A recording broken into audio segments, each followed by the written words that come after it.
At eto mga sir, natapos na po natin i-full clean rewiring itong XRM110 2005 model mga sir.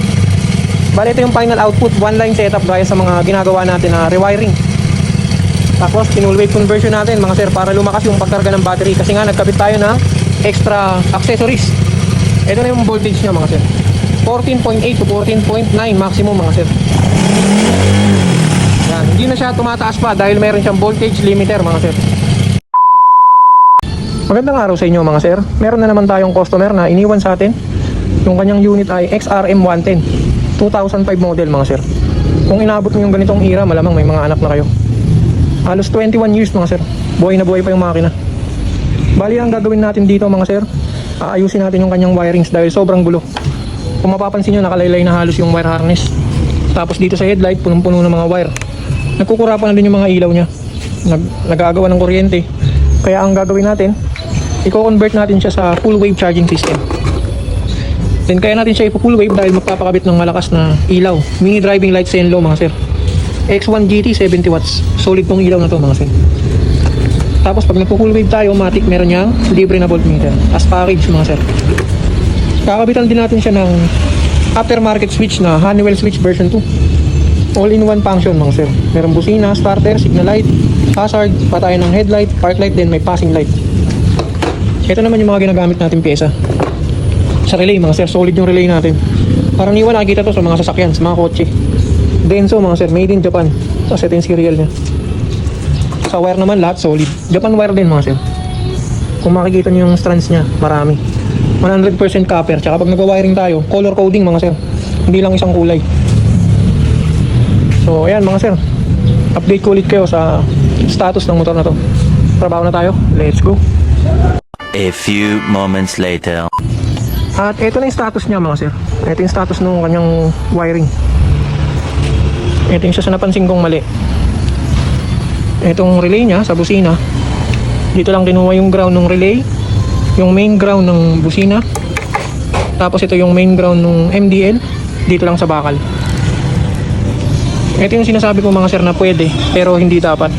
Gagana sa gagana pero mahina, kasi yung negative niya dumaan pa sa bakal bago makarating dito. Mas maganda pagka nagkakabit ng loads, may sariling grounding, may sarili siyang negative papunta sa battery. Meron din pala siyang naka-install na alarm dati. Itong motor na to mga sir, 21 years old na. Bali ang gagawin natin dito mga sir, i-reset natin, i-clean rewiring natin, tapos itatama natin yung wirings nya. Dito naman sa kabila, sobrang kalat din. Bali ito mga sir, papalitan natin ng malaking regulator, yung full wave na. Yung stator nya, i-convert natin sa full wave.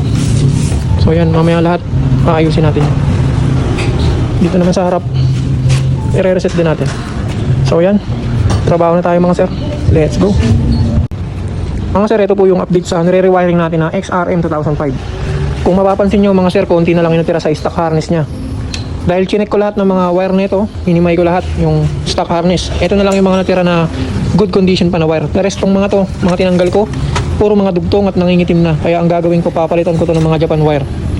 Dahil hindi na pasado sa standard ko yung mga ganito na dugtong, palit buo na yan, isang buo. So marami tayong iaabono. Sa setup ng full clean rewiring mga sir, hindi lang nililinis yan, kinicheck lahat. Kaya matagal ang proseso. Bukod doon, hindi rin siya budget meal talaga ng trabaho. Ito mga to mga sir, lahat to papalitan natin to. Bukod sa malinis yung trabaho natin, gagawin natin na malakas ang kuryente. Dahil yung mga loads niyan, lahat yan lalagyan natin ng kanya-kanyang linya. So marami-raming abono na wire to mga sir. Tapos yung dito pa, yung huling gumawa, walang fuse na nilagay. So mag-aabono tayo ng 2 fuse. Bali 3 pala, papalitan na rin natin yung kanyang main fuse. Main fuse, fuse ng MDL, fuse ng Loudon. So bali 3 fuse mga sir.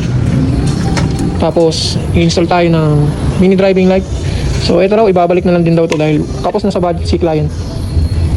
Bali converted na rin pala to sa 14 CDI. Dahil yung stock na XRM, naka primary type pa ng CDI. So goods na goods pagka full wave dahil yung CDI nya DC type na. Pag maganda ang charging, maganda rin ang kuryente ng CDI. So yan mga sir, trabahuin na natin to. Let's go. A few moments later. At eto mga sir, natapos na po natin i-full clean rewiring itong XRM110 2005 model mga sir. Bali ito yung final output, one line setup gaya sa mga ginagawa natin na rewiring. Tapos full wave conversion natin mga sir para lumakas yung pagkarga ng battery kasi nga nagkabit tayo ng extra accessories. Ito na yung voltage niya mga sir.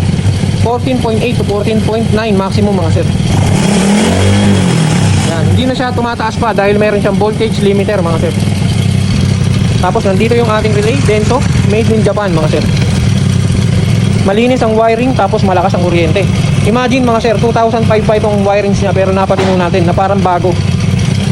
Dito naman sa kanyang headlight, ano na mga sir, hindi na siya siksik gaya nung una. Halos hindi maisara yung headlight kasi punong-puno ng relay, ng mga wire. Ngayon mga sir, malinis na, maluwag na siya. Ito naman yung kinabit natin sa kanya na Zenlo X1 GT mga sir, 70 watts. Plug and play na lang yung headlight. Tapos dito mga sir, kung napanood nyo kanina, napakaraming wire, tapos may mga relay pa dito. Ngayon mga sir, malinis na, chassis na lang ang natira. Tapos dito sa ano niya, steering, isang linya lang lahat ng wire. Then dito, sobrang linis din mga sir. Kinabitan natin to ng Honeywell switch version 2, all-in-one function mga sir. Meron tong hazard, meron busina. Yung busina niya mga sir, ano na to, nasa 3 years na daw to. Kanina nung dinala sa akin, mahina tumunog. Ngayon napalakas natin yung tunog niya, kahit matanda na yung busina. Medyo palyado na pero malakas pa rin. Ito yung kinabit natin ng MDL mga sir. Medyo iaayos pa natin yung kanyang bato ng ilaw. Pero kung mapapansin nyo, solid na solid yung ilaw mga sir. Busina tayo. Walang kakurap-kurap mga sir. Yung battery niya medyo palyado na.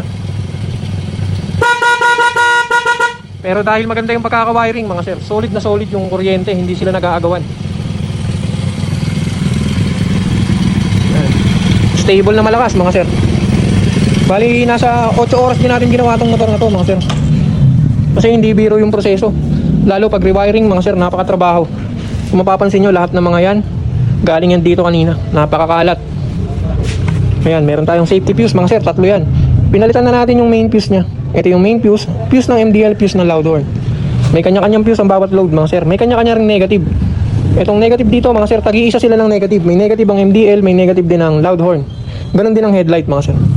Kaya maganda ang resulta ng kuryente. So ayan mga sir, buuin na natin to tapos testingin natin ulit. At ito na mga sir, naikabit na natin yung mga kaha nya. Ito na yung final output. Pansinin nyo yung mga ilaw mga sir, sabay-sabay. MDL 70 watts, naka-hazard. Walang kakurap-kurap yung mga ilaw mga sir. Hindi sila nag-aagawa ng kuryente. Stable lang na malakas. Passing. So ayan mga sir, okay na tong XRM 2005 model. Sa mga gusto pong magpagawa mga sir, PM lang po kayo, by schedule po yung gawa natin. Maraming salamat po sa panonood. God bless and ride safe always.